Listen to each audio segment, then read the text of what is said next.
All right, welcome back, coaches. We're here for our RugbyWA coaches series again with our high performance stream, and today we're very lucky to have Brett Igoe come on board and talk about a massive area of communication, which is relevant across all areas of sport and also life and business as well. So it's great to see we've got a few different industries and coaches and other areas as well joining on the chat because of such a diverse topic like communication. So I'll bring Ando in and he'll introduce Brett and we'll go from there. Thanks, Dylan, and welcome audience, particularly our high performance level 3 coaches, pathway coaches, and obviously especially a big welcome to Brett. Obviously I've got a history with Brett that goes back a long way. What I might do, Bretty, rather than just jump straight in, I might just throw to you very quickly in a couple of minutes, just summarise your career because it's quite diverse. Obviously, you've worked across, different areas of coaching. I met you as a coach analyst. So obviously you're hands-on again now. So I'd like you just to give a snapshot, where you're drawing your experience from. And some of the highlights too, Brett. Okay. If you could. Thanks, mate. Yeah. Hi guys. I'm living in the middle of Ireland, which is a beautiful day here, and it's we're in complete lockdown here. It's a mad world, but look, we get an opportunity to do things like this across the world, which is great. I think Dylan and Ando put up a rather flattering photograph of myself, which I've never seen before, but we can go from there. Also, I've been promoted a few things too. I'm not actually the head coach in Pathway. I'm actually the assistant, and I haven't completed the PhD, but I'm in the middle of doing the PhD. We're promoting you, Brett. We're promoting you, mate. So there's people here going, fucking hell, but there's also lads down up in Ireland going, Jesus, he's got about 4 extra jobs there. But anyway, look, my background is I originally did a sports science degree in Twickenham in London, and returned because a family member of mine was ill, returned to Ireland, and I was actually going to stay in London because I actually enjoyed it so much. And I ended up a job working in the coach development office in Leinster, and I lasted 1 week. Now, I wasn't sacked. There was a video machine in the far corner which looked as though it hadn't been used in about 4 or 5 years. And the head coach at the time was a guy called Mike Ruddock, who went on and coached a Grand Slam at Wales. And he wanted to know, could I use the video? And I said, yeah, I can, because it's the same analysis equipment we were using in college. And I ended up being the full-time analyst for the Leinster senior team for 4 or 5 years. No other team in Ireland had an analyst at that stage. It was complete madness, start of professional rugby in Ireland. So, I was kind of in right at the start. Leinster's offices was a rat-infested porta-cabin. So it was just a mad time, but very enjoyable time. And there was only about 5 people employed full-time, and I was lucky to be one of them. So I was involved right at the very start of Leinster rugby and Irish rugby when it comes to analysis, for certain.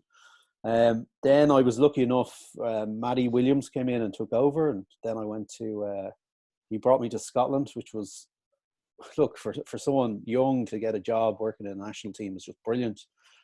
Really, really enjoyed it. However, as Ando probably said, I think we did 19 matches, 19 matches. And over 2 years, Yeah, so it was about 2 years. World Cup in 2003.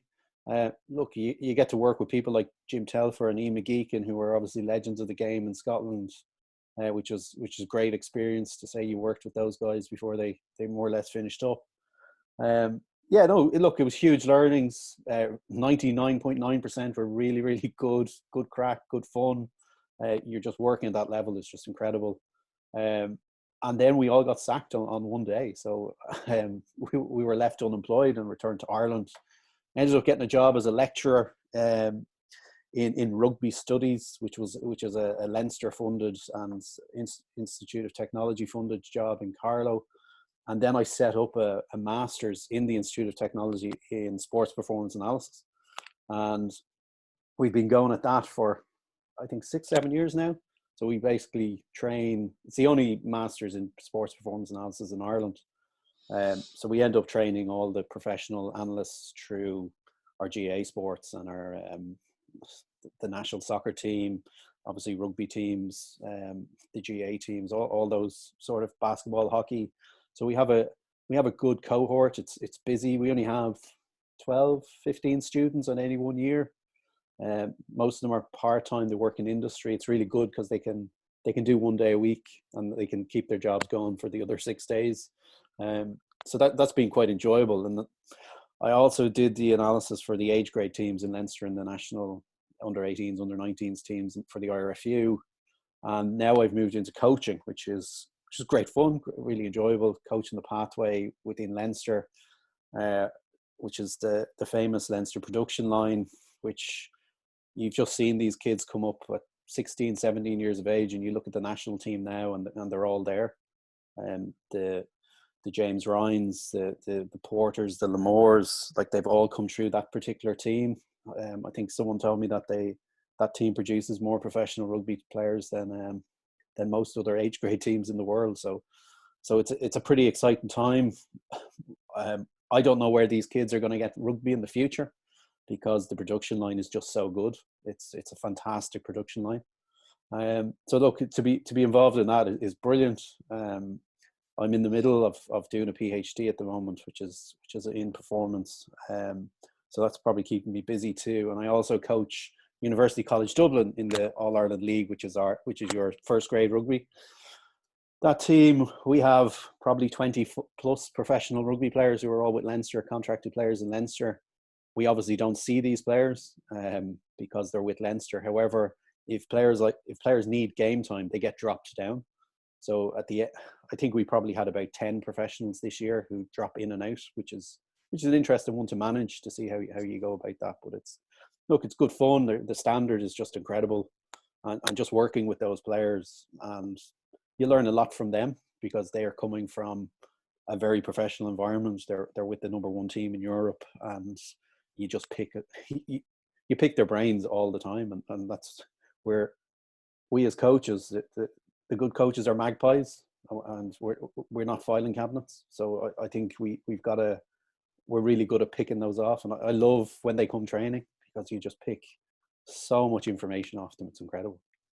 So that's it, Ando, in a 2-minute chat. Yeah, I noticed you brushed over your time at Scotland pretty quickly. No, I do have the scars. I may add to the audience that I had nothing to do with Brett's sacking, even though I was the high performance manager. I survived. But I always wondered that. Tough period. Look, it was, Ando. It was a tough period. But someone asked me there a few months ago whether did you think going to Scotland hampered your career in the long term, and yeah, it probably did, without doubt it did. However, I think long term, I don't think it did, because I think the learnings that you get from an experience like that, and the scars you have, I think you've got to take them and move them on. And I probably learned more about myself and more about people and more about coaching setups and teams and how team dynamic, player dynamic than anything else. And I don't think you can get that experience anywhere else. And I know we're on a coaching webinar, and we all do our coaching courses, but there's no page in the coaching manual to deal with what you deal with in an environment like that. And you've got to learn by doing. You're dead right, Brett. And it's a good segue and I'll pose the question, and it's a comparative question. So, and obviously the center of our discussions around communication. So if you had to look at Leinster as an example, that went on and won, the Magners League, and very successful in that era before you went to Scotland. Yeah. So you go from Leinster, one of the most successful provincial teams in Europe. Then you come over to the Scottish national team. Yeah, complete contrast. If we talk communication, there's specific areas from those experiences that you can compare of what you should do and what you shouldn't do? Yeah, look, I think that's a really good question, because it's probably one that you look back and go, well, why did we fail there, or what did we do? What was our learnings there?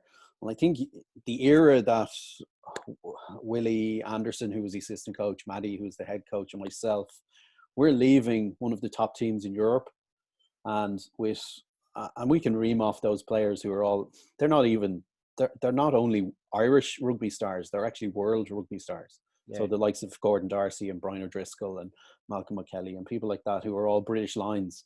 You're leaving them and you're going into an environment that was a few years back when it comes to professionalism. I don't mean that in any disrespectful way of the people that were involved or anything, but that's the situation they were in. The Leinster team were a lot further down the road in terms of different things like their recovery, match preparations, whether it be having full-time analysts, but there was so many different areas, and they were more professional than that national team at that stage. And that's just where we were, and that was the situation you were in. My learning from it was, we took a plan that was very successful for our club side and brought the exact same plan into a national team. However, we didn't have the same players. And don't get me wrong, I'm not apportioning blame to players by any stretch of the imagination. That was a management mistake. That we brought a successful plan, and we're probably scratching our heads going, well, why isn't it not successful here?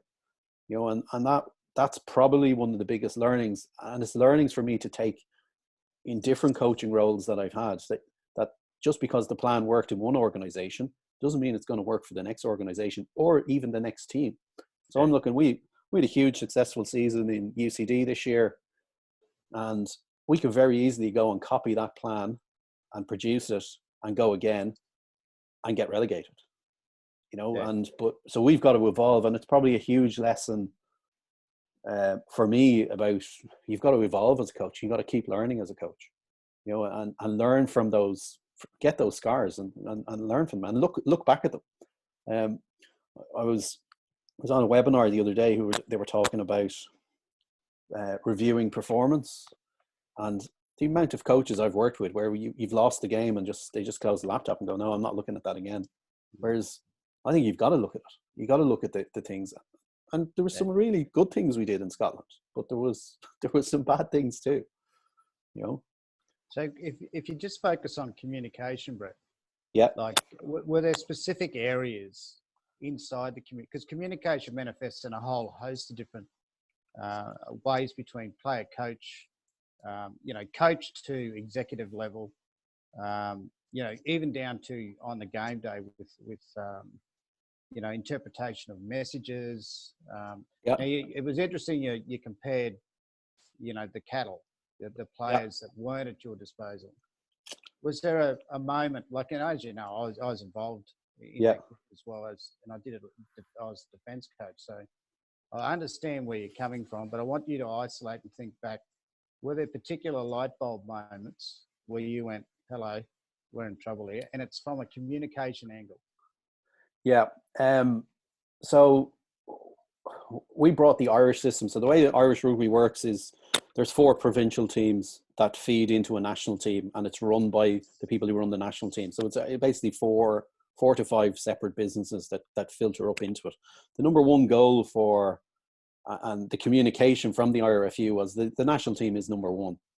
So Maddie wanted that similar program within Scotland, so that the national team became number one. And this is where the communication comes into it. That, I don't think that was explained well to the 3 pro franchises. And I'm going to take because I was a performance analyst, I was looking at it, I was coming from a system where everyone fed into the national team. So the Munster analyst and the Leinster analyst, who was me at the time, we all fed in the information, whether it be tapes and codes and all that sort of information on players, we fed into centrally. Whereas there was a complete and utter breakdown. And this is where I knew we were in a bit of trouble, because we wanted the same processes, but we didn't communicate what the reasons were. and we really struggled. And I don't know whether it was you're all foreigners and you're telling us what to do, but I actually think we should have all got in a room and just had a few beers and said, listen, what's beneficial for the national team is going to benefit the Edinburghs, Glasgows, and Borders at the time. But we didn't do that. It was a case of, this is what we're doing, and it was more dictatorial than anything else. And it definitely wasn't shared ideas, and there was a breakdown in communication. It was simple as so we're putting, like, Edinburgh were doing their own thing, Glasgow were doing their own thing. We tried to link everything together, and it was the same. The fitness staff were the exact same, and everyone was working in silos, and nothing connected. And that failure from us to communicate that information of what the plan was. So it wasn't actually Edinburgh's fault. It was actually our fault, and there was, That's right. There was, it was just a complete breakdown in talk. And that's the thing. When I go through the presentation, you're going to see that. You're going to see that happening. Yeah. And how do we as coaches deal with that? The lack of buy-in. The lack of buy-in too, Brett. Like, I mean, I know we tried on, just staying on point with this discussion, with the communication process. We did try to communicate the provincial head coaches. But they were very staid. Weren't accepting to change. They weren't accepting to, there was a battle between the provincial flag and the national flag. So all those particular areas were working against, But Ando, I don't think we ever talked, and communication has to be both ways, and I think we wanted to say, we'll go with the analysis of, we want this analysis done this way, and we fed into the national team, and that's the way it was, and that's the way we want it done. But there was no actual conversation back to ask them, what would you like here? How do you see this benefiting you? And this is where communication in high performance teams fails, is when it becomes this one way messaging, and it doesn't loop. But by asking the Edinburghs of the world, what do you want here? It probably would have saved. It probably might have got us an extra year. Without a doubt. By having that relationship, and that to me is real key. However, it's only 10 years down the line that I've learned this. And it's a look back. And we can think of all areas of our communications. And I have coached in a private boarding school for 10 years in Ireland, and the parents were the ones that were really, really tough. And I look back now and I go, do you know what I should have done? I should have had a meeting at this very start of the year, and I should have laid everything on the table and said, this is what we're going to do. We got to think as coaches, when it comes to things like selection, we don't select teams to lose games. We select to win games. And I don't think that communication message really gets out there. I don't say, I'm not picking him at 9 this week because I want to lose the game. I'm picking that guy at 9 because I do want to win the game. And I don't think we get that. That's just a breakdown in our communication skills. Yeah, of course it is. And look, there's plenty of examples of it. Look, I'll just go into a little general discussion, as I mentioned to you in our preparation for tonight. It was a moment in you mentioned you've only just started to learn about the benefit of, say, communication, and was there a moment, like a light bulb moment, Brett, where you went, God, this is a particular area, as in communication, that really has a major impact on performance? I got this. I got a gig coaching in University College Dublin, which it was actually a job I really wanted for probably about 5 or 6 years now, because of the talent that they had. Like, you've got half your team are professional players. The other half are players who nearly made it, and with a bit of luck, they probably would have made it. So they're all guys who played Ireland 18s, 19s, all the way up, but they weren't good enough to push into a senior Leinster contract and stuff. So I knew that the talent was there. So it was a gig I really wanted. So one thing I really wanted to connect with the players So I set up a players WhatsApp group, and I threw up and said, anyone want to sit down and have a chat before training, let me know. I waited 2 weeks. I got nothing. Absolutely nothing. Players never interacted. There was no messages on the WhatsApp group. And I was going, this is going to be a tough gig. Like the players don't really want to have a chat. And I'm all about having chats, and I'm all about sitting there talking to the players. What do you think of this? What do you think of that?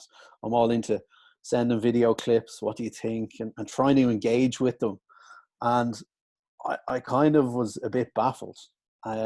So I texted one of the senior players and I said, listen, meet me for training for a coffee. So I met him for a coffee. We had a chat and everything was good. And I had the laptop with me and I pulled out 2 clips and I showed him 2 clips from the weekend's games. And I said, listen, what you think? And all of a sudden, it snowballed.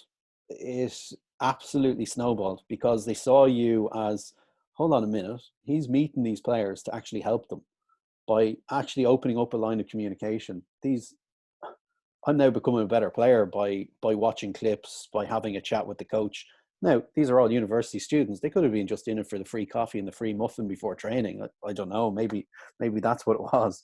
But we've now developed a culture where you now get a text message on the Tuesday saying, Brett, are you free? I can meet you at 5. Now, it makes my day a bit longer that training starts at 7 and you're there at 5 and you're doing more or less 4 or 5 chats with players, video one-on-one sessions. But unbeknown that was my aim, by the way, it actually just happened, and it's evolved to a really good link between coach and players. And it's something that has accidentally happened. And I find that some of the best things you do as a coach are things that you didn't actually plan for, but they've just evolved into this. And it's created a really strong link. So you now get text messages from the players. How are you going during lockdown? How are the kids? Because it wasn't just about rugby. It was about them. So what are you studying? How's your exams going? But it became very much a two-way thing. And I just think it was a light bulb moment for me when it comes to players. That they're the ones on the pitch. And you've got to have that strong link between the two sets, between the players and the coach. And that to me was my biggest light bulb moment, definitely in the last 2 years. Yeah, it's sometimes, as you said, it's the simplicity of it as well, Brett. It wasn't complicated. Yeah. It was just having a chat, very informal. Yeah. And it was it'd be interesting to see what did they think when the messages first went out. Like what was their thinking if they didn't really want to engage in the coach. Now, some of them might have been coming from a background where the coach was king and the players didn't really have too much of a say, whereas for me, I'm coaching some of the best players in the country outside the professional game. There's you got to respect that. You've got to have a huge amount of respect for it. But that communication moment just really, really kickstarts. I actually think it's kickstarted a really successful season. Yeah, it's I know you're going to talk about a lot of this around relationship, which I think is, the central point between a coach and a player in terms of, the relationship has so many dynamics. And obviously communication is key to building that relationship. So we're all very interested to hear around some of those experiences through the session, Brett. So mate, look, I'll hand it over to you now. Okay. And we'll get on with the presentation. And Dill, did you want to talk to them about, I know you mentioned the WhatsApp control messages. Did you want them through the session? Yeah. So if they've still got anything they want to add, they just use the chat line and I'll bring them through. But otherwise, we can leave questions for the end. But Brett, you should be able to now share your screen. Yeah, can you see that now? Here, I'll stop my share. Okay. Should have Brett's now. Okay. Is that up on the screen, Ando? Yeah, mate. Okay. I'm not going to go through that because we've been through that one already with Ando. Look, Ando asked me to do this talk on communication, and I have a coach education background. And the first port of call for myself was I went to the books and I pulled these out where sitting gathering dust, I must say, in the back of the shelf on the bookshelves. We all have fancy bookshelves now with Zoom. The amount of calls I'm on with everyone with their bookshelves in the background is quite phenomenal. But anyway, so I went to these books and I opened them up, and there's some really good ones there. And I went to the back and checked it out, and I found that every one of those books had next to nothing on communication. And that was the only one on the right-hand side where it actually says communication, one page 226. And it was a bit of a wow moment, actually. Now, the wow was probably panic that I had to do a presentation on communication and I was missing my clutch that I needed to help me with it. Because being an academic, that's probably what you do first. However, when you go through the front of these books, whereas that's the back of the books, you actually find out that every single chapter is about communication. And that's what coaching is. And it is definitely one of the bedrocks for all of us. And the really good coaches I've worked with, their communication skills right throughout the whole avenue of being a coach has been absolutely top notch. And if I actually think, who are the good coaches that you work with? What did they have over everyone else? And communication is absolutely massive. We have a coach in Leinster, Stuart Lancaster, who's a former England head coach. His communication skills are incredible. They're absolutely incredible. I've watched him on the field coaching a number of times. He does a lot of age grades, schools, clubs coaches. They'll mic him up. They'll put him on the field.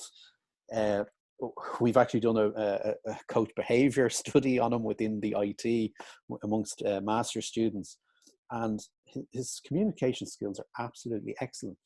So just stay on point there, Brett. Yeah. Like with regards to Stuart, I know we've had lengthy discussions about it, but just for the audience, you know, what defines Stuart's communication skill? His ability to get on field, his ability to get his message from what is going on in his head, whether it be tactical or technical, to the players. It's very clear, it's very direct. One thing he does when we did the coach behavior study is his use of name, and it's a verbal use of name, so you know exactly who he's talking to, and whether it be a nickname or first name. And straight away, when you hear your name on the field, and I'm only putting my mind in the players, it is completely directed to you. So he might have 50 blokes on a training field, and because he uses a name, your ears prick up. Go, well, okay, he's talking to me. He's given me a time here where he's spotted something in my game that I did well, or something I didn't do well, and that to me is a huge. It's a huge area of communication and coach behavior, but by making it personable and making it that it's the messages for you. He has a fantastic mind, tactical mind of the game, and he's able to articulate it in a very simple way. Like we all know as coaches, you're sitting there, whether it be attack and defense, just complexities within our game. But his terminology around those complexities make it really, really simple to understand. And I think we went through a bit of time in Irish rugby, definitely in around the 2000 mark, 20 years ago, where we had a name for everything. You know, the Australian coaching influence, we had a name for absolutely every step into a tackle, every moment in a tackle, every time we cleared a ruck, everyone had a name. Whereas his is just simple. It's just simple messaging. And when you watch them, I just love going to watch. I like going to watch good coaches do it, and that's what he does. You know, I don't have privilege into sitting in team meetings. I don't know what they look like. I don't know what any of those off field looks like. His podcasts that he does, he's delivered for age grade coaches in Leinster very recently. It was excellent, really, really good. One of the most enjoyable podcasts I had because of his manner of communication was excellent. Thanks, mate. I just want to show this, which I don't know whether This guy's speaking Scottish, so Australian people might not understand him, but we'll give it a go. So this is a guy, Alex Ferguson, who's one of the top coaches in the world. Let it play of the job that you've done. And you say that the two most powerful words that you can ever use are well done. How liberally did you throw those around? Or did you save them for special training ground all the time? Never criticise players in the training ground. Always support the view of saying well done and encourage them in the training session all the time. Well done. But on the recognition and communication, this is a valuable lesson for anyone. At Harvard, one of the students asked me a question: what would you like to have known 30 years ago that you know now?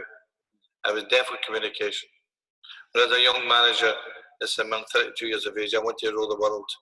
I was buying grass seats, ordering pies, programs, and what happens is that you neglect the guy who can sack you as the manager, the chairman, and we never spoke, And no matter what you think of your chief executive, of your chairman, you've got to find a way of communicating with them. The other aspect of communication is recognition of staff, recognizing the people who work for you. Always saying good morning, get to know them. And at United and the Carrington, the groundsmen, the girls in the laundry, the girls in the tea room and the cafe, and the administration, all part of it. For instance, you think about it, there's a couple of girls and grew up to come in at 16. One was married with a kid now. You know what I mean? You see them growing up. But always recognise them is really important, because you build a fort around you. And when things are going wrong, you know that everyone at Carrington was behind me. There is great support from them. And fantastic. I miss that. I miss that. I went in one day, and Kathy Phipps, Kathy at the reception, she says, Denise in the laundry wants to see you. I says, what's she wanting? He said, I don't know. So it goes along. She says, where's my effing money? And they paid her for 6 weeks for lottery.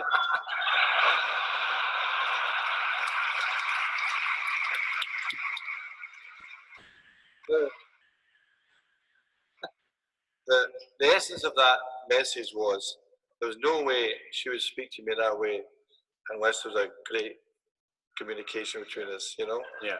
That was an important message. I don't... Communication.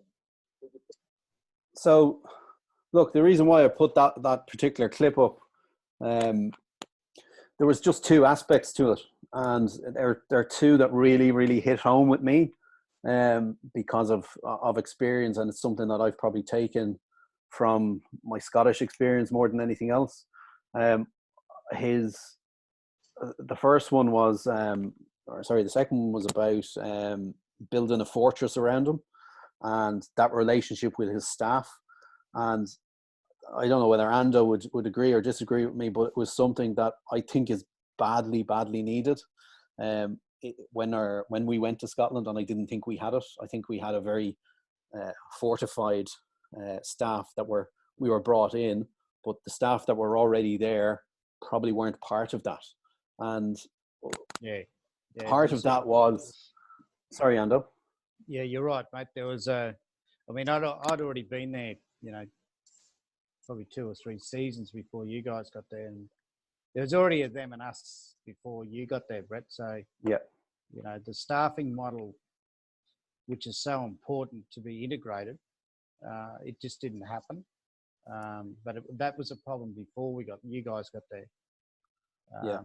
So it was an ongoing issue, but certainly that I think little things too, symbolically, Brett, just now that you mentioned it again, like, if you can remember, we had a room called the War Room.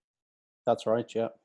Even that, it had a label, it had a title, and it was out of bounds, so to speak. And it was in the main office, the main building at Murrayfield. So I think they're sort of diversionary. They're actually hurdles. They're symbolically they're hurdles to the whole of staff. But because of that poor we didn't really communicate what that was and how important that was, and we definitely didn't have a connected culture of that. Everyone within this organization is for the success of the Scottish rugby team. And I think that's really Spot on. important for anyone who's coaching out there. That is everyone in your club or your school or your team that you're working with, is everyone in the organization pushing for that win on the weekend. And I think if you can start creating that through very strong communication, because they have to understand what you're about, why you're trying to do this, because if there is a breakdown, you created them and us straight away. Yes. And I thought Alec Ferguson just summed it up really, really well. And I don't know whether he's probably not a coach that you guys see down the Southern Hemisphere too much, is he? Soccer, but he's probably one of the. He's a very successful coach up here. He's globally recognised. Obviously held in high esteem down here. But there's two things that I got out of that too, Brett, was sort of tailors into, I suppose, the coach and what his role is with communication is, the encouragement side of things, simplicity in itself. Yeah. Encouragement used inside the training environment. I suppose there's always the overuse, and he was asked about that, but he was quite liberal with it by the sounds of it. And the other one was the recognition of staff, which you mentioned. Yes. Yeah. So they're incredibly important points for all levels of coaching. It doesn't matter what environment you're in. They're incredibly important. The other one again that we've got to have really good communication around is the people that hire us and the people that fire us and the people who run our organization, whether they be chairmen or CEOs, and depending on what level we work with. And that is really, really important for us to be very clear in our communication. And what information are we communicating with this person? Does this person know what you're about? Do you know anything about them? Do you know anything about their business? What information do you know about them? So, for example, I've worked with coaches who used to flap their arms up and down. They needed either equipment, and the chairman wasn't giving them the money for the equipment. Now, it probably wasn't put to the chairman why they needed this essential equipment. But what might not have come back to the coach was there might have been financial constraints that wasn't allowing that to happen. So by gaining the information of the person that's running the club and running the team, and by having that clear two-way conversation, you get to understand of being in their shoes. Yeah. And I think that's really, really important. Our Scottish days, they were 30, 40 million in debt. They were in all sorts of financial problems, but the national team still wanted X, Y, and Z. And we probably didn't really understand what 30 million of debt really was, or whatever the figure was at the time. But I know it was quite substantial. 26 million pound. Okay. So that's. But just one question on, it's a general question, but it's certainly specific to every environment. Yeah. Where does success and failure implicate or compromise, the effectiveness of communication? Yeah, look, success will cover a multitude of problems. We'll cover them up. So you're winning, everyone's happy, everyone's clear, everyone's clapping each other on the back, everything's brilliant. For example, you've just dropped a player, you haven't communicated that information with the player, and on Saturday night you've won the game. You're kind of going, there you go, I won the game. Ha ha ha. Whereas it doesn't point to you, to your mess up of how you actually approach that player, and what did that communication look like. You lose the game, all of a sudden there's a new can of worms open for you, because everything gets highlighted beyond belief and exaggerated. I'm actually glad I didn't work in Scotland during social media, which is another brand of communication, which can be quite vile at times. But I don't know how we would have survived losing all those games with social media. The mental ability of the coach might have been completely shot at that stage. But I just think that winning and losing, it's two opposite ends of the spectrum, and we cover all the badness when you win, and the badness gets highlighted when you lose. Well, It becomes exaggerated. You're probably more prone to being, I suppose, exposed when you're losing. Your system becomes under threat, as distinct from, say, when you're winning. No one really cares because you're getting the W every week. No one cares. So there's an assumption there as well, Brett, that everything's hunky-dory. Yeah. And as you know, there's a lot of successful teams in all professional sports or all levels, really, that they can function quite well from one year and not change too much the following year, have the same playing staff, have the same coaching staff, and then they bottom out. Yeah. Because they haven't done their homework around the communication side of it all. So you're right, masking's an issue, and that's why I was interested to hear your difference between a winning environment and a losing environment, and where does communication become compromised? Yeah. I'm going to go through who do we communicate with as coaches, because it might spark a few interesting points. Obviously, the players, it becomes hugely important to get that link with them. We communicate through coaching, and then there's like a jigsaw puzzle of who we communicate with, which we probably don't sit down and think about enough, whether it be mental values, culture, leadership, game models. Then there's all the staff, and depending on how high in the ladder that you go, if you're a normal club coach, it might just be you and your assistant, and you might have a doc on the sideline or a physio on the sideline. The higher level that you go, you might be into your S&C coaches, your performance analysts, all that sort of information. I'll give you one on say physios.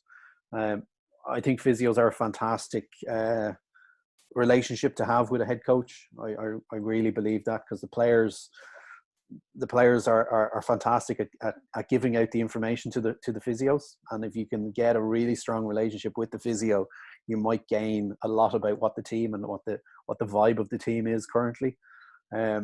Different areas, like players who are injured, players who aren't injured. I've had tons and tons of players tell me they're 100% fit, ready for the game, and 10 minutes into the game they look and go, I have to come off. Then you have that conversation with the player afterwards, and you find out that he actually wasn't right all the time, but because of poor relationship and poor communication between player and coach, we didn't actually know that. And because of poor relationship with physio or poor communication with physio and not having an adequate communication system, that has actually happened. And I think we all as coaches have come into situations like that with players playing through injury, players who aren't fit, players who are fit. And that is a really powerful, it's a powerful the physio to me communicates with the team, and they're kind of like the heartbeat of the team, and they probably have been for a hell of a lot of professional teams. They are an important link. So that's one that's definitely going to have to, I would recommend that you get that strong relationship. Obviously, assistant coaches is massive. If they're assistants that you've brought in and you have a working relationship with, they understand how you work. If they're brand new and you've never worked with these people before, that chain of communication has got to start. You've got to link in. You've got to be connected, because if you have no understanding about what they're doing on the field, we're at nothing really as coaches. Freddie, you don't mind, Dill, can you take Tony Ayoub's mic off mute? You still there, Tony? I certainly am, and so really fantastic. Can I just bring you in on this, Tony? Look, for those in the audience, Tony's, what do you got, Tony? 25 plus years at a professional level as a physio, head of performance at the moment at Canterbury Bankstown in the NRL. Yep. Australian Kangaroos physio, goes back 2 decades, Tony? Yeah, I did it for 18 years. Yeah, so obviously I've worked with Tony at the Melbourne Storm as well. So Tony, I wouldn't mind getting your views, because that's an incredibly important point that Brett brought up around the physio area. Obviously you're across, performance area per se, but you're a physiotherapist, obviously. So did you want to just chat a little bit about that, Tony? Oh, look, I totally agree with Brett. I think he's hit the nail on the head. And, you know, in my role at the moment as the high performance, you know, manager of all the staff, the S&Cs and the medical staff at Canterbury, like I go to the physios a hell of a lot, because in my role as a head physio for, you know, 25 of those 30 years, you get a real good feel for you know, where the group's at. They tend to open up a lot more because you're one-on-one with them. I actually, you know, and I've said it to my two young physios that we've got at our club, is, you know, they got the hardest job in the organisation, simply because of the man hours they have to put in. And because of those man hours, they spend so much time with the players and get to know the players really well. So I actually use them a hell of a lot with, you know, where the group's at, how they're feeling. Is there any whinging going on with, you know, how we're structuring their strength and conditioning. So yeah, I totally agree with Brett. I think it's really important. So Tony, do you actually, even though you're mentoring, you're actually mentoring a lot of people now, but and have done previously, obviously, but do you enable that process between the physio, as an example, and the head coach? How do you manage that process? Do they have to come back to you with information, or do you try and coach those physios, those S&C guys? No, I see my role, Ando, as I try and be really inclusive. You know, like you know, the head coach comes to me a hell of a lot, but when we're in meetings and we're talking about, you know, our areas, I like the strength guy to speak when we're talking about strength. I like the conditioner to speak when we're talking about conditioning, and I certainly put the physios front and centre when we're talking about injuries. I let them, although we discuss it every day and I'm over the top of it, and I probably, you know, just from my years of experience, I lead them down a certain path. I try and give them a fair bit of autonomy and let them make the decisions, and then communicate that to me first. And if I'm happy with it, then yeah, I make them communicate that with the coaches, because again, I'm not going to be around forever. So I see my role as one where, you know, I've got to bring the staff, and I've got to challenge the staff and bring them on, because, you know, my time's coming and going, and it's important from my perspective that I leave the place in a better position, and someone can step up to a role when I'm gone. Yeah, of course. Yeah. Thanks for that feedback, Tone. Good point, Brady. Yeah, keep going, Tony, mate. I think you're spot on, but I think that relationship, that the physio has got to be confident enough that you're not going to betray them in any sort of way, that you can't. They're not used as the snitch of the team. That they're not telling stories out of school. Everything is for the benefit of the team, and I think the really good physios know that, and the really good coaches know that, and it's just about getting that bond and getting the information without harming the team dynamic as well. Yeah, I totally agree with you, and that's the challenge that I've got at the moment. Is I've got two young physios who are, you know, just feeling their way. They're you know, a little bit last year was, you know, like a deer in the headlights, you know, just loving life and, you know, being involved with the players at that high level. But again, trying to get through to them that it's really important that you all have the same messaging with the players, because quite often, and I'm a hard taskmaster, Brett. So, you know, I've been around long enough, like Ando and yourself, where you know when a player's being soft and when a player's not. Yeah. And that's the challenge for me, is to get through to our younger staff who haven't got the experience. We've got to have that same messaging. And I found it really difficult last year with two really young physios where, you know, they were siding with the player more often than not, and it took me longer to get them back to where we wanted to be. But we sorted that out through the latter end of the season and through the pre-season, and they're, you know, I've just got full confidence in them now. So, but you're exactly right about the snitch part of it. They don't want to betray that. And I find myself in tough situations, because quite often, and this is, you know, Ando knows me well. You know, if there's a problem that I thought I could solve, I'd solve it. If it was something outside of footy with the players in all my years doing that role. But if there was something higher than me, you know, I made sure I took it to the coach or took it to our footy manager and stuff like that. Of course, it's a real balance. But you're 100% right. And you know, the communication factor, whether you're a head coach or a high performance manager or whatever, it's just so important. It's amazing how many do get it wrong. Yeah. Oh. Yeah, no, definitely. Moving on, obviously, Alec Ferguson spoke about the administration and the chairman and the CEO. That's important for us. They're people that we communicate with. Selection, non-selection becomes an interesting one for coaches. How do we go about that in terms of communication? Dropping down the level, depending on how high you look, you're up as academy and talent ID. And obviously, we're communicating game strategy, media, depending on where you sit on the ladder, how you communicate with them. So you see it just keeps going on and on. Parents, if we're at age grades, how are we communicating with the parents? Because they're an important link. We got to understand that these are the people that are driving your players to training. So we've got to give them the information, because most of these people they're working. They might have other kids. So that's a whole, like, we could probably exhaust about 2 hours just on that particular topic. Contracts, agents, coach education department, game day, referees becomes an interesting one as well. So you can see there's just a massive amount of communication you as the head coach, or you as a leading coach, have got to have.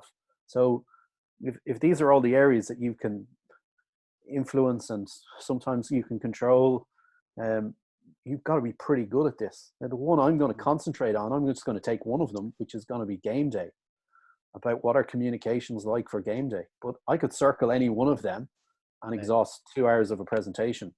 And that was the challenge when Ando asked me to present on communication. This is what I wrote down. Who do we communicate with, and which one will I deliver on? But because I could have delivered on anything, and there are issues that we currently have as coaches. Yeah,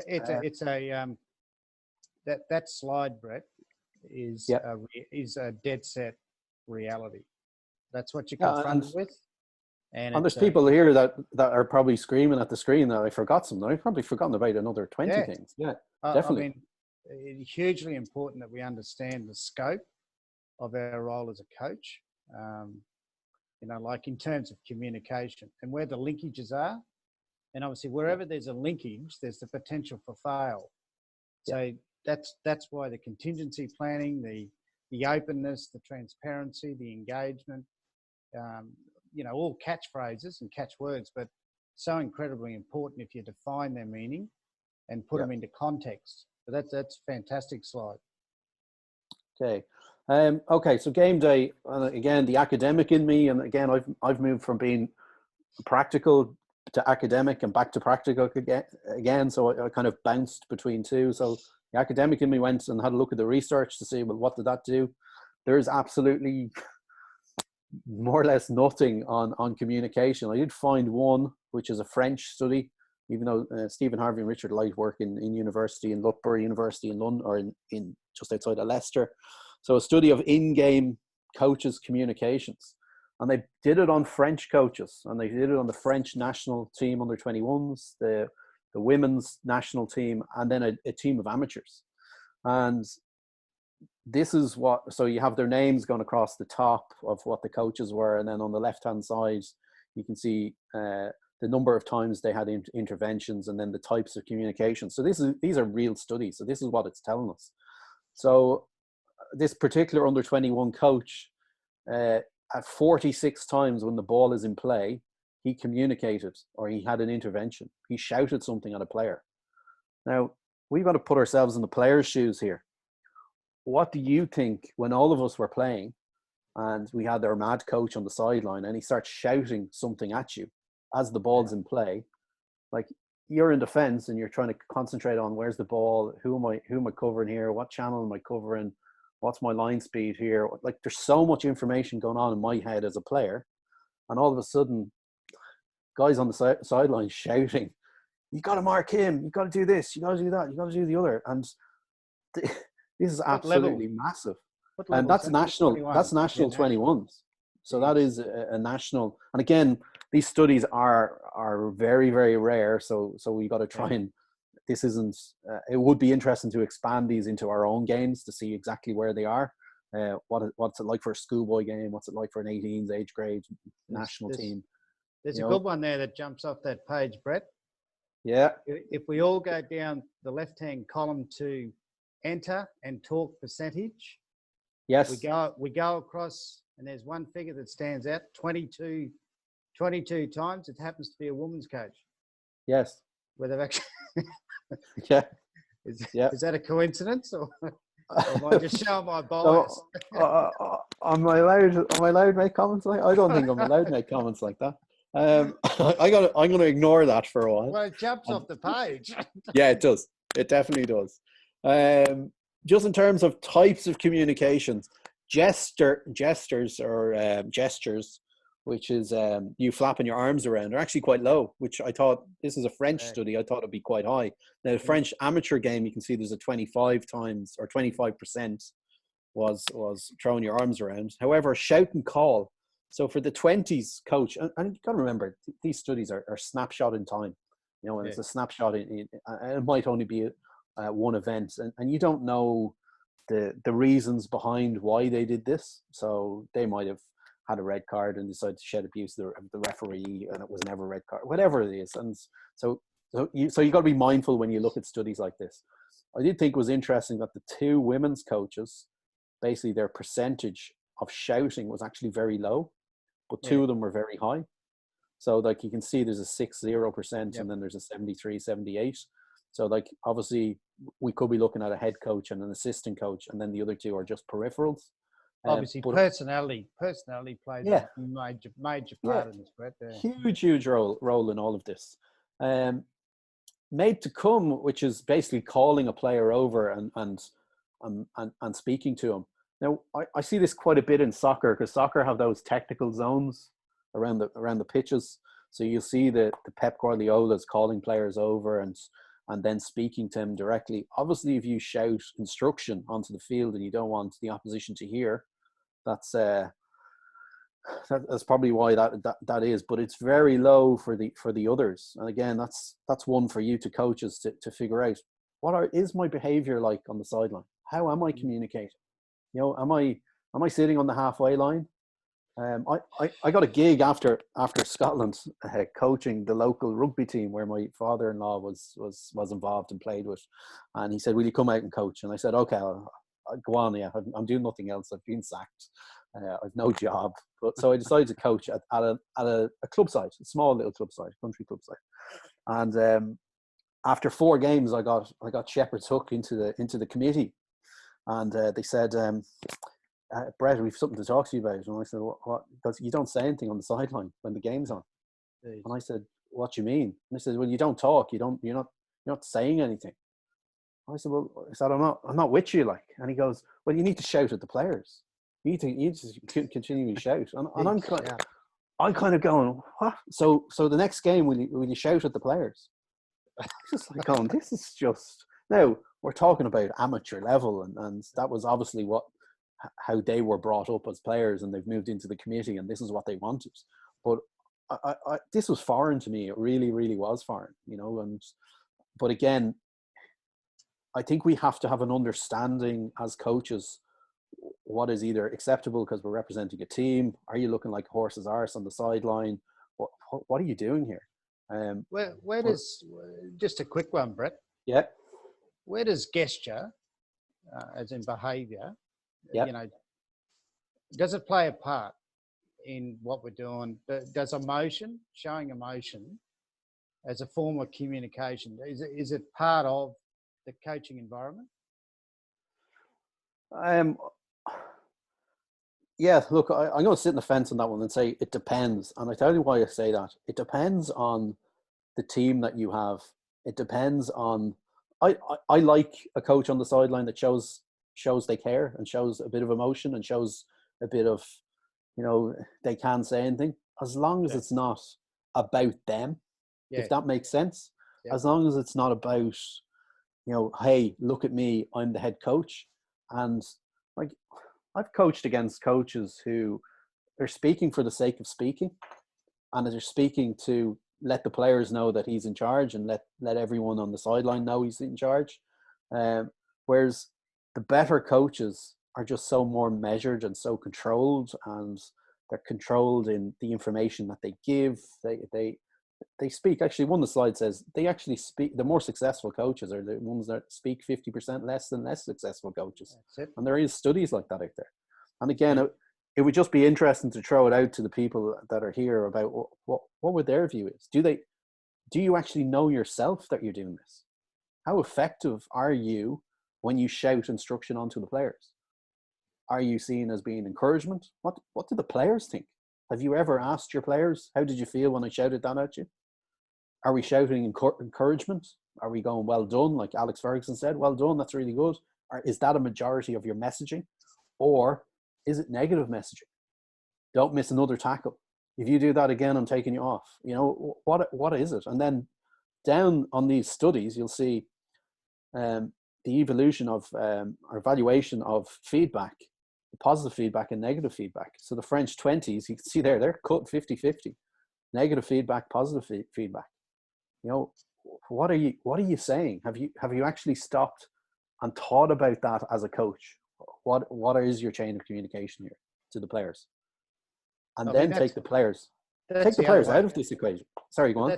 That's the other one too, Brady. Like, you know, if we use context, you know, are we consciously looking at having a 50-50 split between positive and negative feedback, you know, on any game? I mean, you know, I don't see the significance of a weighting there. I think that the performance dictates, you know, on the positive, but also you can be negative. It'd be interesting to see how they define negative. Yes. Like in terms of, is it constructive feedback? And that may be perceived as negative by the player. I don't know what their parameters are on the research, but the point I'm trying to make is that there needs to be a conscious, from what I'm hearing from you, Brett, there needs to be a conscious effort by the coach to understand the way he's actually being perceived by the playing group, whether it's in coach instruction, is it authoritarian, is it derogatory? You know, you need to assess and review how you actually speak. Probably the more informed, depending on whether it's training or game day. They're all things that need to be thrown in the mix with regards to comms when you start to define comms. Yeah. So I just thought that study is interesting just to show up and just to, which might get us thinking around what our in-game communication is, because we take out the players in all of this.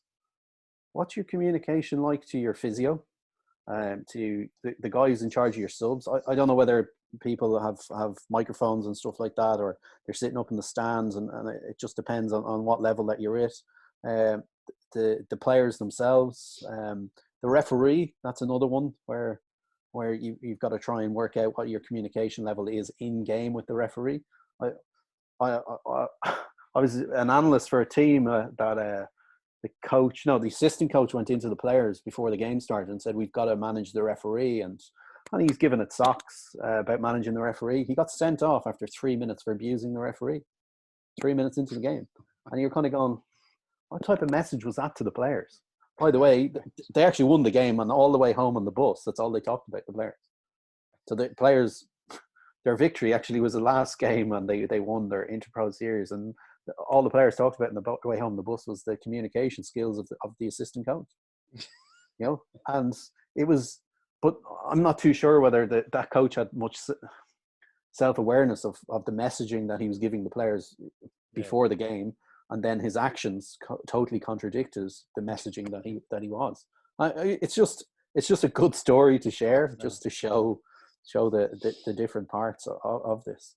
Brady, you got a couple of questions there, if you want to. So the question was it was back to the study. One of the boys picked up that there was two different coaches on there. There was the first half and the second half, and how they're okay. So that's it. Yeah. That was just the pickup. So I was just trying to determine the interest between how reactive from a first half point of view, and maybe when it's the game's in line in the second half, and how it changes. Well, as Ando said, obviously game context comes into it. You know, how you actually approach this and what you're actually saying. Looking at when the whistle goes, we're really good at coaches, a majority of us looking at team performance. So we have our we have our fitness guys looking at GPS, and we have our physios assessing injuries, how do people go. We do our own measurements of what the players do on the field. But what's your performance like as a coach during the 80 minutes? And I'm not too sure we really got our head around this in coach education yet. I don't know whether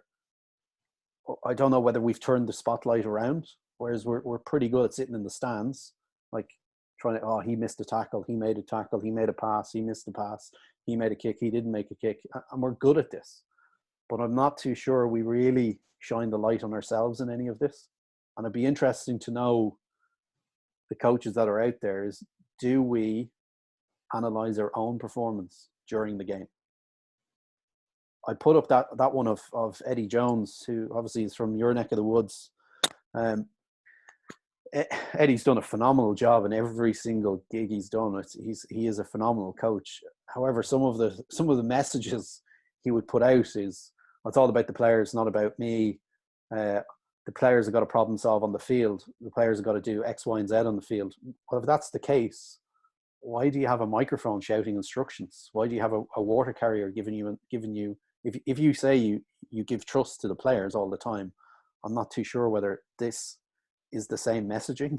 If that makes sense. Now, I understand the coach has got to have it for injuries, substitutions, and all that kind of stuff. But it's just interesting. Are we coaches that are trying to PlayStation the players?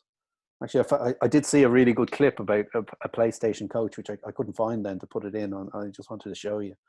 But what type of coach are you when this game is going on? How much do you intervene as a coach? How much information do you give? Can your players take on that information if you are communicating with your players? Have the ability to make tactical shifts within your game. So if you've decided, I'll give you an example. We were playing top of the league game in just after Christmas, just before all of this shutdown happened, and we were winning the game by 15, 20 points. And we decided that the opposition were going to run the ball.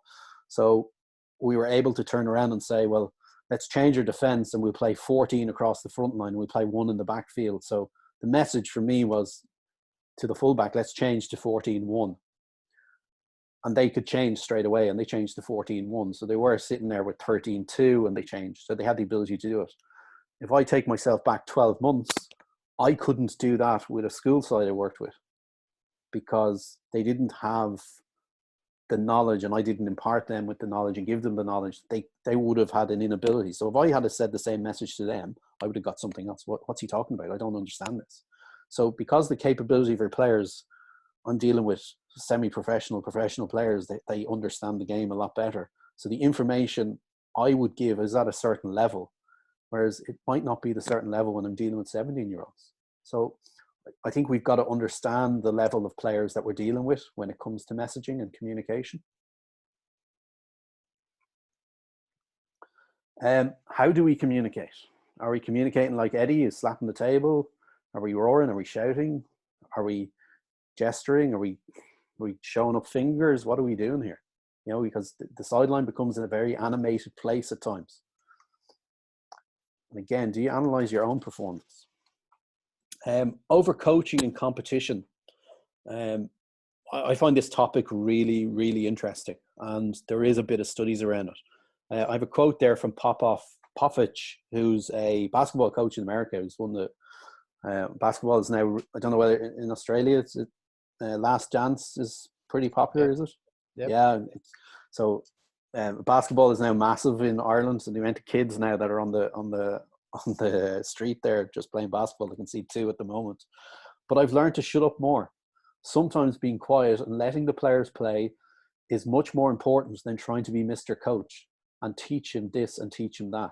I just really love that quote because we've got to let them play. They don't need a big daddy over them all the time, you know. And if your training can reflect moments of the game, you don't have to intervene as much. You don't have to start over coaching, because the research is telling us.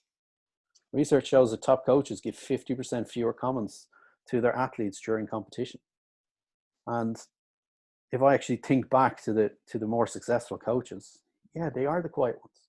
I really like the Last Dance when I'm looking at Phil Jackson. He's very controlled. Now, I know the snapshot is more of the players and more of Michael Jordan, but I think it's episode 3 is more about the coach. He's very controlled. I don't see much ranting and raving on the sideline. When it goes into those timeouts, his messaging is very, very clear. You know, those timeouts with 5 seconds left on the clock, and obviously he's got the best basketball players in the world of a generation that he can play these plays, but his messaging is extremely clear. And again, I don't know whether your experience is, Ando, you've worked with some very successful head coaches too, and whether you get that same vibe from them. Yeah, it varies, mate.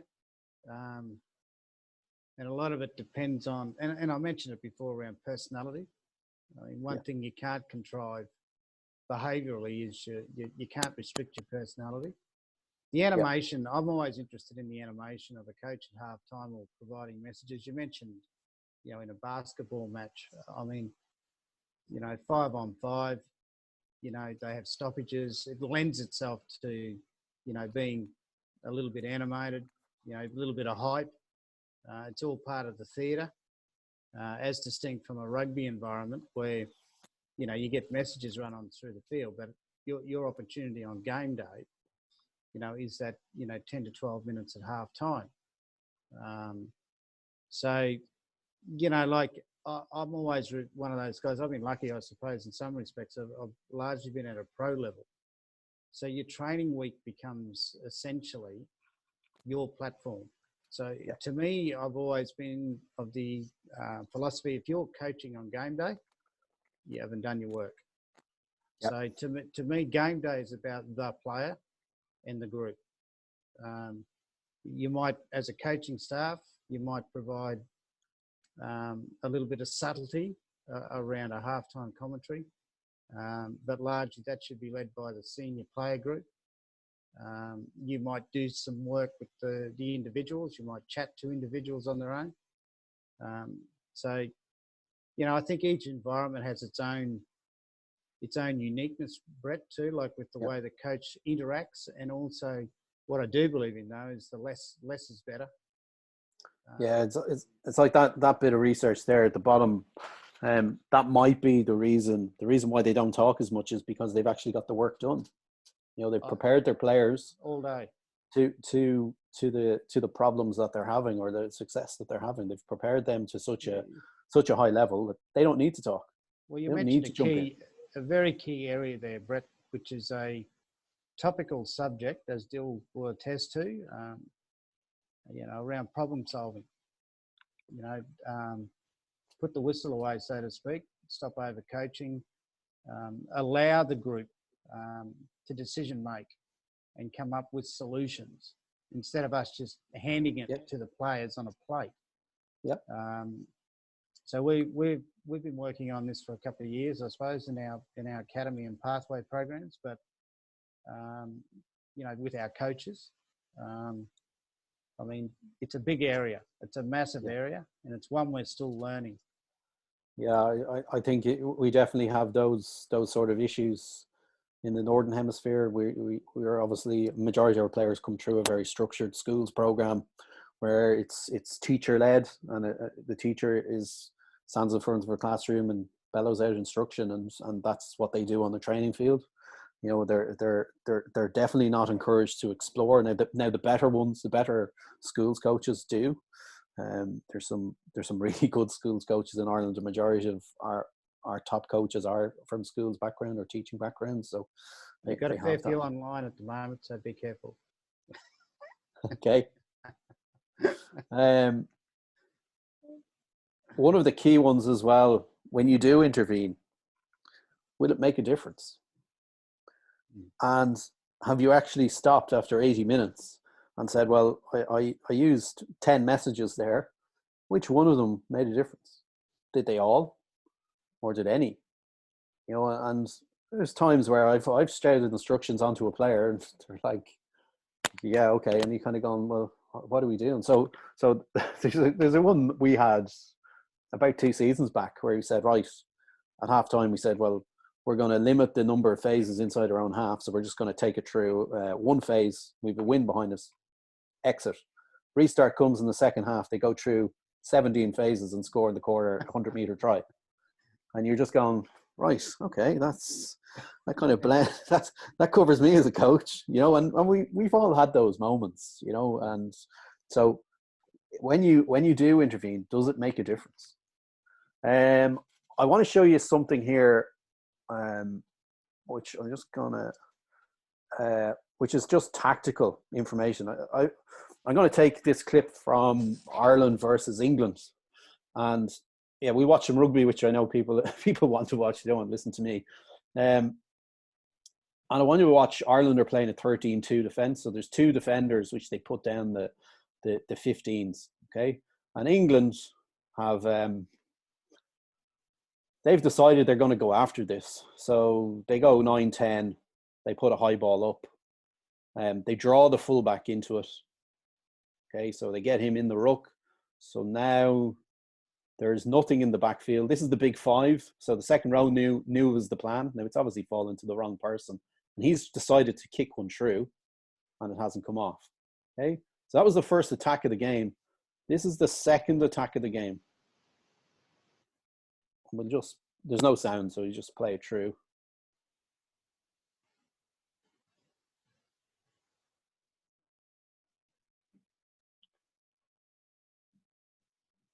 Okay. I would have thought that it would have been seen that they worked out what those English tactics were, where they were going and what they were trying to do. Yeah. But nothing has changed. The picture hasn't changed. Okay. Now England decide they're going to go into the channel again, and they turn the ball over. Okay. So we'll just move on to the next clip. Comes to here. Okay. So it's a bit unstructured. So this is now 20 minutes into the game of Ireland painting the same picture defensively. England have tried a number of kicks.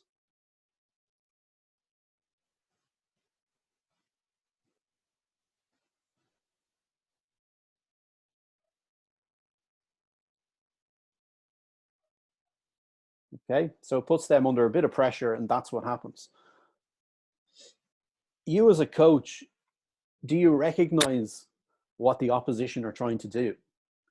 And do you band-aid to try and fix, to disrupt their tactics? Or do you have the ability to do this? Are your players aware that this has happened? Because I'm looking at these clips, and by the way, there's 7 or 8 of them I could show of the exact same thing. And I'm kind of going, well, if the players haven't problem solved it, is that now our time to intervene as a coach? Yes. Because they haven't, they had an inability to spot this. But this doesn't get fixed, because that's about 20 minutes in. Okay. And then this happens on about 34 minutes.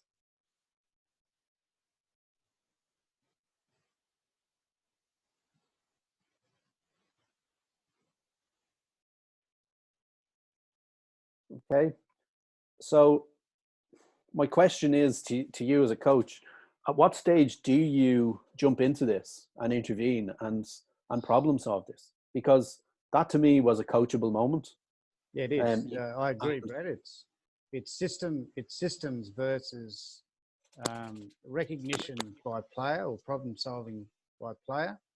The intervention should have occurred probably after, I think about what that third clip was about, 20 minutes in. Yeah. Surely we'd recognise as a coaching group that wasn't happening. It wasn't changing up the defensive structure. There should have been messages in between there. Yeah. Now, obviously, we're not privy to. There could have been a messaging system gone in, and the players chose to ignore it. There might not have been any. Like we're not privy to that sort of information on game day, and it's very easy for us to sit here and make comments on a coaching staff when realistically it might not have been their issue. They might have tried to problem solve it.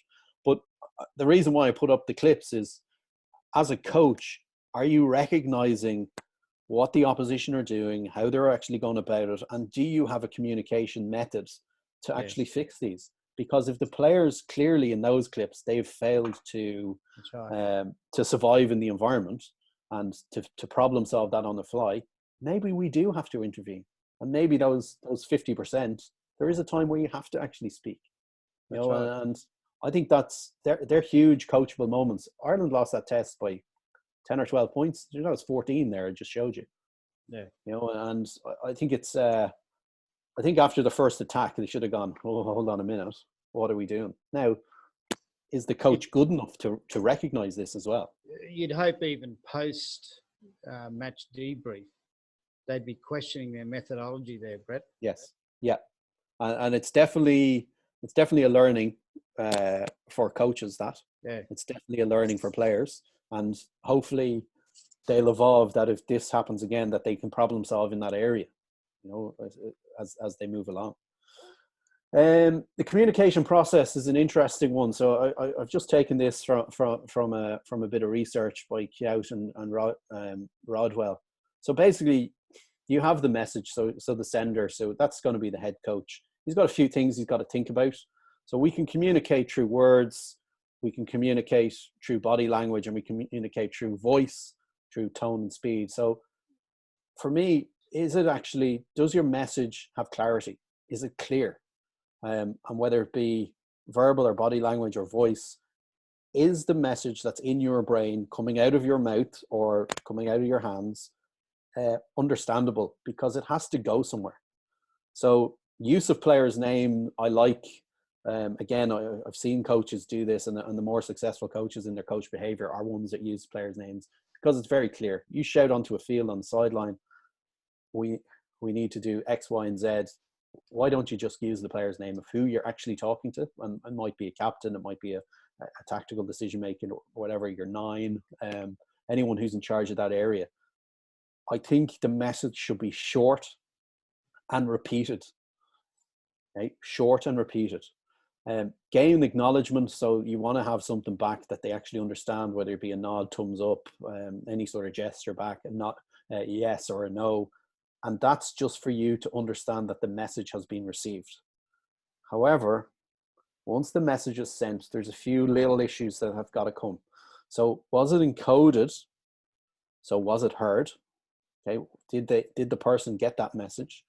Did they decode what that message was? And what did they decode that message as? Because it must go to a message receiver. Because with that, there's loads of noise.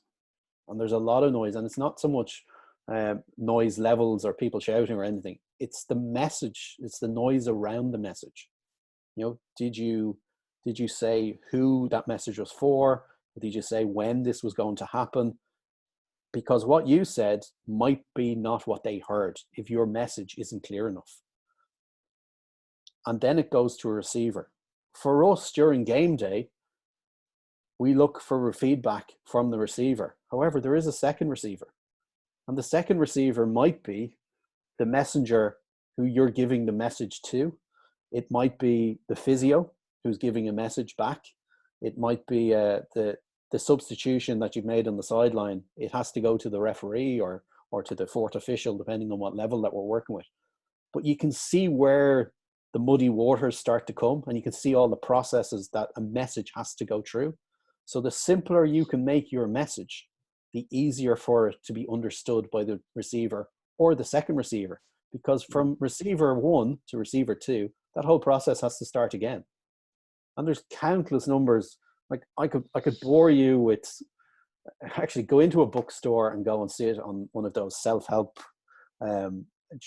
sections of a bookstore, and you'll find thousands of books on this, absolute thousands of American popular psychology sort of books around it. But it's a very simple process, as long as the beginning of the process is made simple. Does that make sense, Ando? It does, and it's the problem we've got obviously with messaging, and it's the interpretation. Yeah. The coding is obviously critical, and the other part of it is, particularly on match day, Brett, like the cueing, the language we use in session has to have a succinct understanding with each player for each movement or moment that occurs in conflict in a game, so that the guys can actually decode and problem solve themselves. If they can't, as we discussed before, the cueing that we provide as a coaching group, if it's not helping, if the players aren't decoding or problem solving, it's the cueing that you've learnt, which is the summary of your work, the cues that you use in training, that becomes pertinent and prevalent inside the game. But you can see all the different junctures there where it can actually fail, which is one of our biggest problems, obviously. And again, for the message to start, as a coach, you've got to figure out what is the message. So there's a whole other jigsaw puzzle going on here. Like, how do I get that information? Who's this information for? When can I send this? Like, and it's learning for me.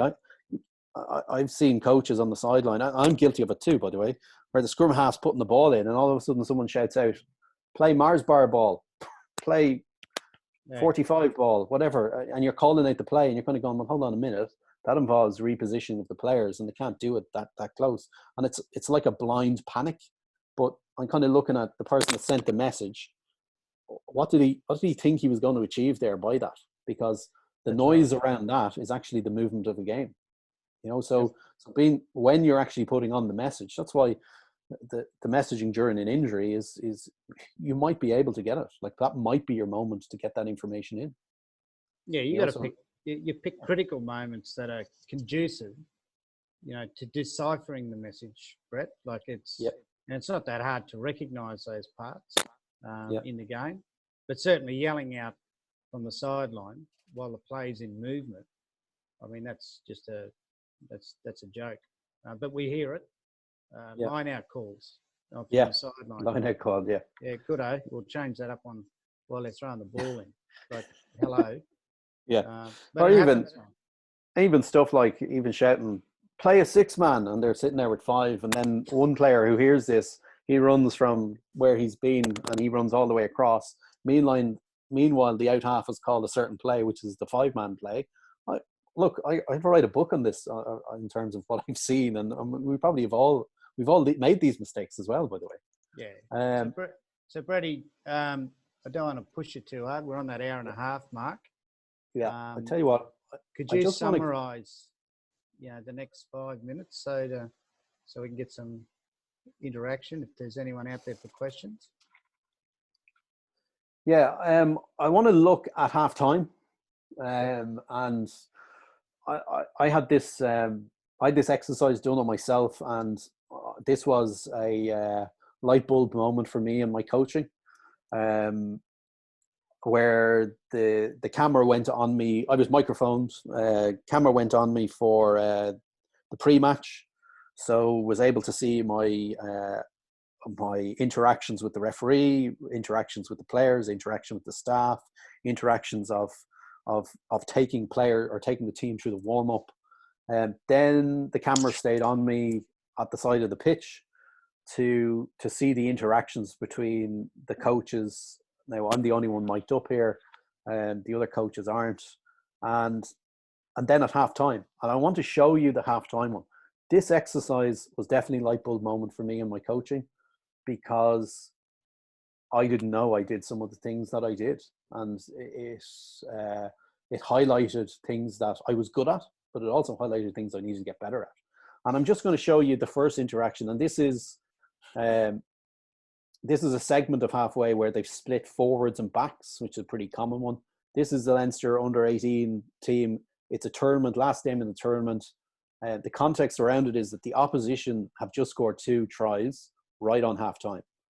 Okay, so there is a bit of panic about the team at that stage. It was 14-7 halftime, so we conceded the 14 points around that last 3 minutes of the half. So this is me talking to the backs.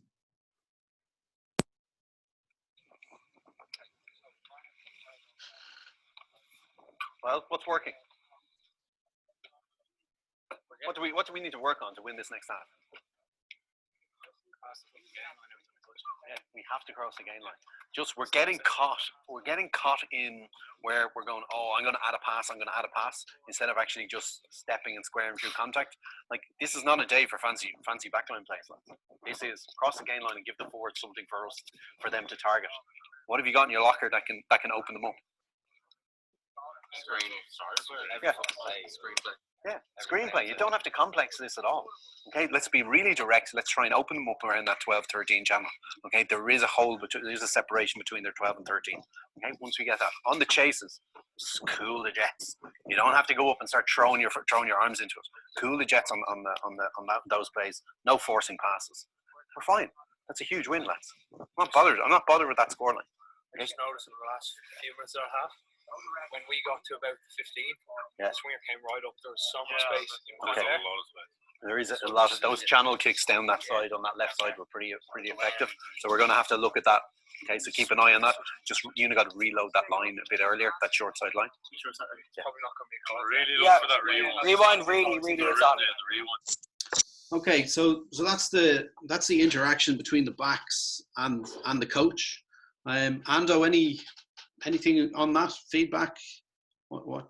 They were a little bit slow to engage.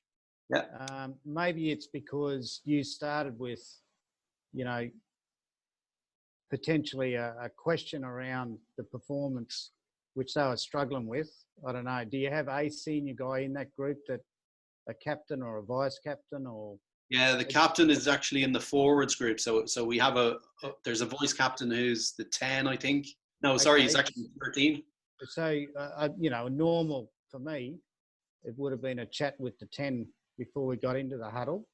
Yeah. And then it would have been potentially asking the 10 to summarise the half and see if we could, just for 2 minutes, to see where you could actually segue in. So you led from the front. Yeah. Look, there's horses and courses, but there's particular systems and different methods that I'd use. I'd need to know the psychology of the group as well, the dynamic in the group. But generally, I'd go to a 10 in this case. I'd chat to him first. I'd probably potentially ask him to problem solve first and look at the solution. What is the potential solution? You did challenge him on that. Yep. You did ask. What do you think of the questions that were posed to the players? I think you were leading them to potential solution, rather than it coming from the group.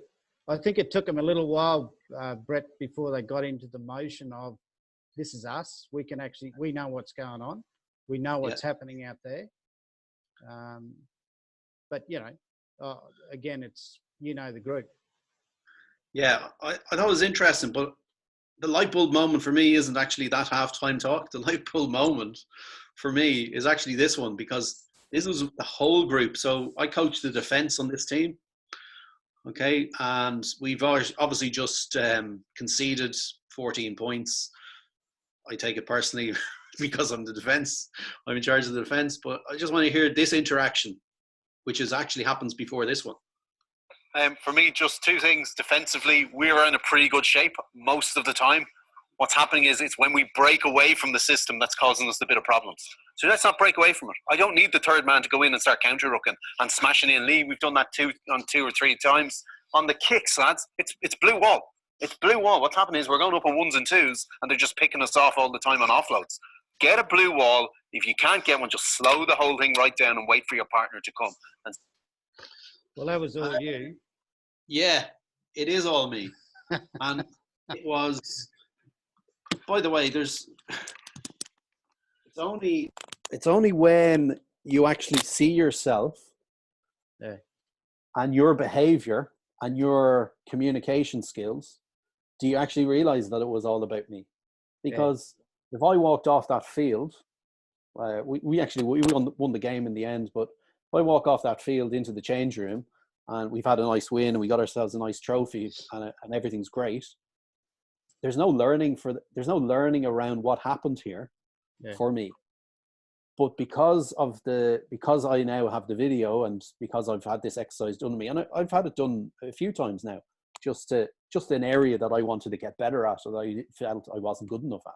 So this was the first attempt at it. Are your players mature enough, Brett? Like, we've got same age players. Like last year, as an example, with our academy, we had the players assess the coaches. Yeah. Are they at that level? I think there's probably a good chunk of them of these particular players that can do that and will do if that. they're mature enough and capable enough, Yeah. nothing better than have a 360 done Yes. by your players. Yeah, I would totally agree with that. Like, we're looking at those players. There's probably 6 players in that group that will play professional rugby within the next 12 months.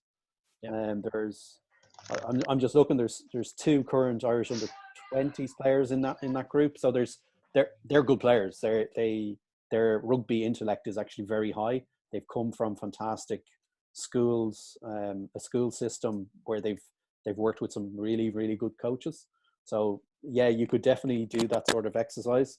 But look, the point I'm trying to make is that for you to evolve as a coach, you need to actually get in and you've got to scratch the surface, and you've got to shine the light in that's something that you might be uncomfortable with.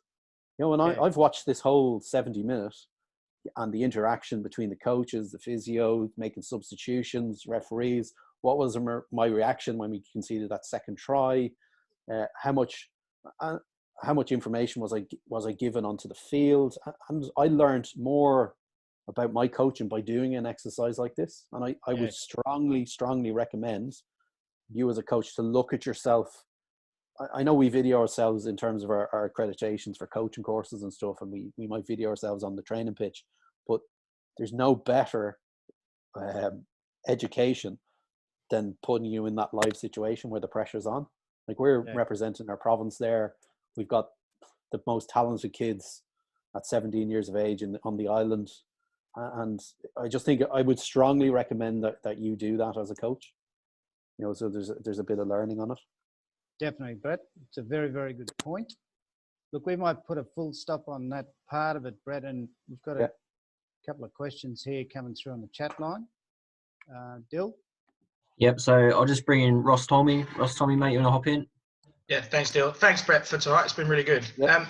On that side of communications, I just wondered how it went. How does it go with the players when you've got it wrong or not quite right as a coach, particularly as you were just talking about with giving yourself feedback and analysing yourself, and whether it's in hindsight for like selecting a player or tactically and that kind of thing, and keeping the respect within the player and vice versa. Obviously, you've got to be open and honest with yourself. But how does that go? Have you had that in your experience, and what sort of come of it, basically? Yeah, just in terms of that feedback, in terms of that video, players wouldn't have any knowledge. They know that you're mic'd up, and they know you're part of a coach education program, and that's why you're doing it. And we have explained to the players. But in terms of us making mistakes as coaches, I'm probably nearly too honest for my own good. I would definitely tell a player if I've dropped a player or moved a player on or not selected the player, and they're in, like we have a squad of 26 there. If we've made a mistake, we're the first ones to actually say it. We did actually an interesting one with that particular group where we had to select a squad of 26 before our last game for a tournament. And we picked the 26. And one of the players who wasn't selected went out, and we played Northampton, which are a big English academy. And we went and beat them. And he played, and he was man of the match and scored 2 tries. And my only thing I could say to him, because of the nature of the competition, you had to register players and all this for a tournament. I had to have a conversation which made me look like a horse's arse. But I think I'm honest enough and mature enough to say, listen, you played really well. I'm delighted the way you play. And I said, I think I've made a mistake in selection. Now, I don't know how many coaches actually can do that, but I had the conversation with that particular player. And it was really uncomfortable because I did make a mistake. And then in the tournament itself, player never appeared in any of the tournaments. That kept going on in my mind. But I think I only have that through experience. I would never have said that 10 years ago. Not a chance. But I think your maturity as a coach, and because you've been in those situations, definitely help you evolve and for situations like that. We're not perfect. I tell all my players I will make absolutely more mistakes than you. And I do that repeatedly. And it becomes a bit more human, and they see you as a human. They don't see you as super coach, solve all the problems, know it all. But I've no problem telling the players or telling any environment that I'm in that I will make mistakes. I don't prepare teams, and none of us do here, to lose rugby matches. And I know I've said it early on in this presentation. And I think when the players see that human side of you and that vulnerability that you have, I think they have more respect for you for doing that, for showing that. But we make tons of mistakes. Absolutely. No different than I say telling the players to play one phase exit and they score a 19 phase 100-meter try. Like we make tons of mistakes. We make selection mistakes, bench mistakes, bringing people on at the wrong time. But that's part of our learning. We're not going to get it right. I'm sure the Eddie Joneses and the Stuart Lancasters and all these coaches at the high end, they make tons and tons of mistakes. I showed a picture of Ireland. They have a fantastic coaching staff. Andy Farrell is a very well experienced player, coach. He's coached at every single level. That's a mistake. Now, I'd like to think that he learned from that mistake, but I think we're only human. Like we're going to do that. It's like driving a car. Right, thank you. Thanks, Ross. Perhaps I'll just bring you in now. You're off mute now. I'm off mute. There you are. Do your hair, Paps. I know, it's terrible. Firstly, Brett, thank you so much for imparting all of your experience. Thanks. My question's around, as a coach, with the game being, say, 90% unstructured with multi-phase, that 10% being set piece, how much do you concentrate on allowing your players to independently problem solve within scenario-based unstructured play, as opposed to giving them prescription structured play, unstructured play? Does that make sense? Yeah, no, it makes sense. It depends on the level that you're at, and this is the way I've done it, and it's not to say that this way is the right way. We would have a backs WhatsApp group, and I'd put up maybe the defense of the opposition of set play, and they run that. But I'm running a backline where all 7 players are capped under 20s internationals. They're in the Leinster Academy. They've played for their senior province. They've got, some of them have 10, 12 caps. We one of our backs played against Argentina in a test match.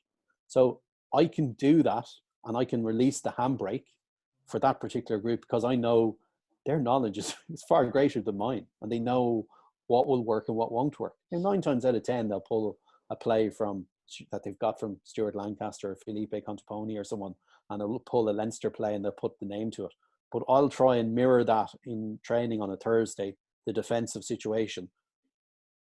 They will play their play, and then I might interact and say, well, I'm not too sure whether have we tried the shorter pass, have we tried shorter line, or go a bit wider. So we'll have that conversation. But I've built a really strong relationship with them, with those players, and I've allowed them to do that. However, the 18s, we don't have that luxury, and I'm probably more tell because of the experience that they have. I feel as though I have a wealth of experience, and I've been put into that position to open up with my experience, where we can sit there. So we have this old Sabutio. Ando, you know Sabutio, do you? Yep. Yeah, the old football game. We actually have the Sabutio men, and we try and do an education with them off the field, where we will give them different scenarios and we'll ask them what works. But it is probably more tell from my part than not. I did an exercise with that particular group that you just saw, where I said, we were playing Munster in a game, I want you to design their backline plays. And I said, I'll be back in a minute. I actually came back. I went upstairs to the glass. I wanted to see what their interaction was like. I left them for half an hour. They actually came up with nothing at all. And that's when you know that you actually need to help them. So I think it depends on the experience of your players. I know, talking to the forwards coach with the lineouts, the forwards will design their own lineouts. So whatever the dynamic of the particular group, and remember that's a transient team, so they change each year. But I've tried all these little kind of quirky exercises to see the knowledge of the group. And when the knowledge is low, you have to step in. Otherwise, like, you're there to help them. You're there to guide them. You're there to, like, you've got the experience, whether it be as a player or as a coach. And look, that's how I do it. But I'm not saying that's the right way, by the way. As a question to that, so how much input do you give around the influence of how the scenario will play out? Say, for instance, if you're, say, defensively, if you give them 4 scenarios. Yeah. Is that too much, or is it not enough?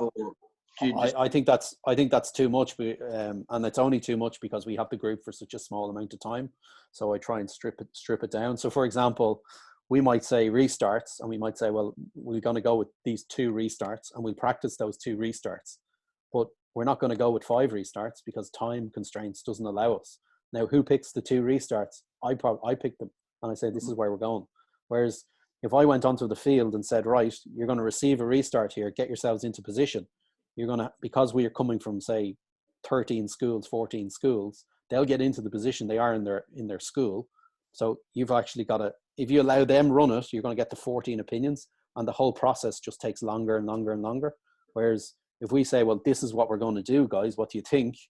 And you can have a bit of a discussion. Now, 99% of the time, they'll just nod and they'll just go, yeah, fine. Whereas when I'm coaching UCD, it's different.